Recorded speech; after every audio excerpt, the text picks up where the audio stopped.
প্রিয় শিক্ষার্থী, আসসালামু আলাইকুম। এ পর্বে আমরা 3.3 অনুশীলনীর 58 পৃষ্ঠার কাজের সমাধান করব। তো এখানে তিনটা অঙ্ক আছে, উৎপাদকের বিশ্লেষণ করতে হবে। প্রথমে ক নম্বর। তো আমরা এখানে দেখতে পাচ্ছি ভগ্নাংশ আকারে আছে। তো আগের নিয়মে এটা আমরা মিডল টার্ম পদ্ধতিতে উৎপাদকের বিশ্লেষণ করব। তো সেটা নিয়ম কি, এটা আমাদের গুণ করতে হয়, ঠিক আছে। গুণ করলে কি হবে, আমাদের কি আছে, প্রথমে 1/2 আর এ এক্স স্কয়ার গুণ 1/3।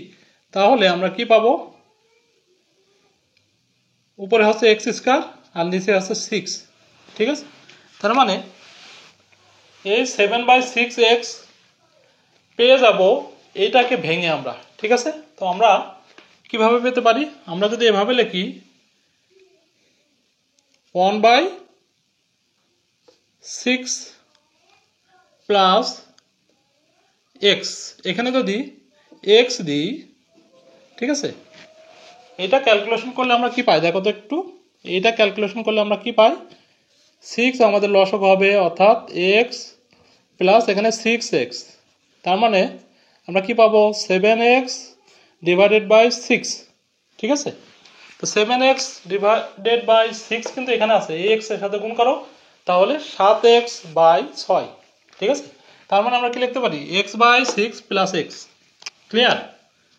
1/2 x square plus x/6 plus x plus 1/3, ঠিক আছে। 7x/6 কে আমরা ভেঙে, অর্থাৎ x/6 প্লাস x লিখলে আমরা এটা পেয়ে যাব। কিভাবে পেলাম, এখানে একটু ক্যালকুলেশন করে দেখো, লসাগু করলে আমরা 7x প্লাস 6 হয়ে যাচ্ছে, ঠিক আছে। তো এখন আমরা ইজিলি ভাবে সলভ করতে পারবো। এখান থেকে যদি আমি কমন নিই 1/2x কমন নেব, তাহলে এখানে কি থাকবে, x থাকতেছে, আর এখানে আমাদের উপরে xটা চলে যাচ্ছে, এখানে 3 থাকতেছে, তাই না। এই 2 দিয়ে এইটাকে ভাগ হবে, কমন মানে ভাগ, অর্থাৎ তোমরা যদি না বুঝতে পারো তাহলে এভাবে করে দেখতে পারো, x ডিভাইডেড বাই 6 ভাগ এখানে 1/2 ইন্টু এক্স, তাই না। তার মানে আমরা কি লিখতে পারি, x/2। তো এটা ক্যালকুলেশন করলে কি হবে, আমাদের x/6 গুণ হয়ে এই 2টা উপরে যাবে, এক্সট্রা নিচে আসবে, অর্থাৎ এইটা আর এটা কেটে যাবে, এটা এটা কাটবে, অর্থাৎ উপরে 1 থাকতেছে, নিচে 3। তার মানে আমরা 1/3, এই 1/3টা কিন্তু আমি এখানে লিখেছি, ক্লিয়ার। ওকে, এখন এখানে কি করব, এই জিনিসটা কিন্তু আবার এখানেও হওয়া লাগবে, তাই না। তো এখানে যদি আমি 1 কমন নিই তাহলে কিন্তু হয়ে যাচ্ছে, 1 কমন নিলে আমরা কি পেয়ে যাচ্ছি, x প্লাস 1/3। তো উৎপাদকের নিয়ম, এটা আর এটা সেম হওয়া লাগবে, সেটা কিন্তু হয়ে গেছে। এখন আবার এটা থেকে আমরা কমন নেব এই জিনিসটাই, অর্থাৎ x প্লাস 1/3 কমন নিলে আমরা এখানে কি পাবো, 1/2 ইন্টু এক্স প্লাস 1। ওকে, তো এটাকে আমরা এভাবে লিখতে পারি, x প্লাস 1/3, এই এক্সটা কিন্তু উপরে চলে যাবে, অর্থাৎ আমরা x/2 প্লাস 1 এভাবেও লিখতে পারি। এটা লিখলে হবে, এটা লিখলে হবে, ক্লিয়ার। এখন আমরা খ নম্বরে চলে যাচ্ছি। খ নম্বরে কি আছে আমাদের, x³ প্লাস 1/8, aq প্লাস 1/8। উৎপাদকের বিশ্লেষণ মানে কি, আমাদের এই বহুপদী রাশিটাকে ভেঙে ক্ষুদ্র ক্ষুদ্র গুণফল আকারে তৈরি করব, ঠিক আছে। অর্থাৎ মৌলিক উৎপাদকের বিশ্লেষণ করতে হবে। তো এটাকে আমরা যদি এভাবে লিখি, a এর হোল কিউব প্লাস 1/2 এর হোল কিউব, ঠিক আছে। কেন লিখলাম, কারণ আমরা a³ প্লাস b³ এর সূত্র পাবো। কোন সূত্রটা লিখবো, যে সূত্রটা দুইটা রাশির গুণফল আকারে আছে, সেই সূত্রটা, সেটা কি আমরা সবাই জানি, তাই না। a প্লাস b, এটা a আর এটা b ধরলাম, a plus b into a square, a এর হোল স্কয়ার মাইনাস আছে এখানে, ঠিক আছে, minus ab, a into b plus b square, ঠিক আছে।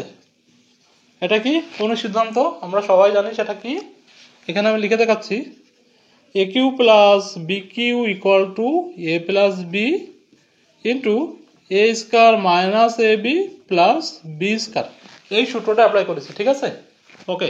এখন ক্যালকুলেশন করো। এ প্লাস 1/2, এখানে কী হবে, এ স্কোয়ার মাইনাস এটা গুণ করলে a/2 হয় প্লাস 1/4। ঠিক আছে, এটা রাখতে পারো, আবার এখানে চাইলে তুমি লসাগু করে দেখাতে পারো। ঠিক আছে, তো এটা সমাধান। এখন আমরা গ নম্বরটা করব। 16 x square minus 25y whole square minus 8xz plus 10yz, তাই না? তো এটা যদি আমরা উৎপাদকে বিশ্লেষণ করি তাহলে এটা দেখতে পাচ্ছি এ স্কোয়ার মাইনাস বি স্কোয়ার আকারে আছে। ঠিক আছে, তো এটাকে যদি ভেঙে আমরা এ স্কোয়ার মাইনাস বি স্কোয়ার বানাতে পারি তাহলে সূত্র পেয়ে যাব। সেটা কি, 4x এর হোল স্কোয়ার মাইনাস 5y এর হোল স্কোয়ার। এটাকে ভাঙলে আমরা এটা পাই, এটাকে ভাঙলে এটা পাই, মাইনাস এখান থেকে আমরা কি কমন নিতে পারি, যদি আমরা 2 কমন নিতে পারি এখান থেকে, এখানে YZ এখানে XZ, তাই না? তো আমরা 2Z কমন নিতে পারি। 2Z কমন নিলে কি পাবো, এখানে 4 থাকতেছে, এটা কিন্তু মিল আছে এর সাথে, 4x পাই যাচ্ছে আমরা, আর এখানে মাইনাস কমন নিয়েছি এজন্য চিহ্নটা পাল্টে যাবে, অর্থাৎ 5y হচ্ছে এখানে। ঠিক আছে, এখন এই পাশে যে সূত্রটা এ স্কোয়ার মাইনাস বি স্কোয়ার, সেই সূত্রটা অ্যাপ্লাই করব। সেটা হচ্ছে কি, এ প্লাস বি ইন্টু এ মাইনাস বি। তো এ মানে কত, 4x প্লাস বি মানে 5y, এ প্লাস বি লিখলাম। এখন কি লিখবো, এ অর্থাৎ 4x মাইনাস 5y। ক্লিয়ার? আর এ পাশে আমাদের যেটুকু আছে সেটা লিখে দেবো 2z into 4x minus 5y। ঠিক আছে, এখন দেখতে পাচ্ছি এখানে দুইটা রাশির গুণফল আকারে আছে একটা পদ, আর এই মাইনাসের এই পাশে আছে দুইটা রাশির গুণফল আকারে আরেকটা পদ। এই দুইটা পদ থেকে আমরা কি কমন নিতে পারি, 4x মাইনাস 5y এখানেও আছে, 4x মাইনাস 5y এখানেও আছে, তাই না? তো সেটা আমরা কমন নিলে আরও ক্ষুদ্রতা উৎপাদকে বিশ্লেষণ করতে পারবো। তো কী করবো, আমরা 4x মাইনাস 5yটা কমন নেব, নিলে এটা বাদ হয়ে যাবে, এইটা বাদ হয়ে যাবে, তাহলে কি থাকতেছে আমাদের 4x প্লাস 5y, এর সাথে মাইনাস এখানে কি থাকবে, শুধুমাত্র 2z।